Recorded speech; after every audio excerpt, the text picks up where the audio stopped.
Conservation of linear momentum. When we say momentum is conserved, momentum conserved የምንለው መቼ ነው? Motion never change in an isolated collection of object ማለት ነው። ወይም ደግሞ total momentum of the system remains constant ሲሆን ማለት ነው። በዚህን ጊዜ ምን እንላለን? momentum is conserved ነው፣ momentum conserved ነው እንላለን ማለት ነው። ማለት initial momentum is equals to final momentum ማለት ነው። We can show conservation of linear momentum using Newton's third law of motion በመጠቀም conservation of linear momentum show ማድረግ እንችላለን። ለምሳሌ let first F1 የሚባል ፎርስ ይሄን ስናነበው the force on M1 from M2 ነው። the force applied to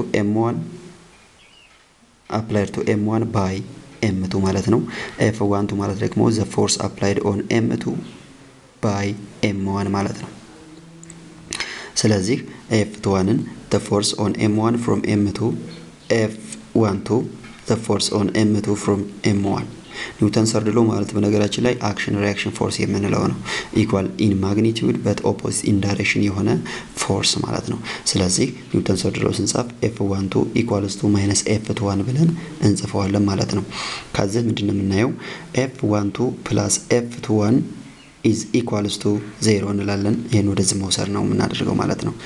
ስለዚህ ሞመንተም ማለት ማነው? F12 ማለት M1 change in V1 over change in T ያ ማለት change in V over change in T ማለት acceleration ማለት ነው። ስለዚህ ይችኛዋ ምንድናት ማለት ነው? acceleration ናት ማለት ነው። acceleration ናት plus M2 change in V2 over change in T equals to 0 ይችኛዋም በተመሳሳይ ይችኛዋም acceleration ነች ማለት ነው። equals to 0 multiplied by equals to 0 እናደርጋለን። ስለዚህ ምንድነው ይሄን both side በchange in T ብናበዛው change in T እነዚህኞች ይጠፋሉ፣ ካንስል ይደራረጋሉ ማለት ነው። ካንስል ይደራረጋሉ። ከዛ ምን እናደርጋለን? M1 change in V1 plus M2 change in V2 equals to 0 የሚለው ብቻ ይቀርናል። ከዚህ M1 change in V1 plus M2 change in V2 ብቻ ይቀራል ማለት ነው። ስለዚህ change in V1 ማለት final velocity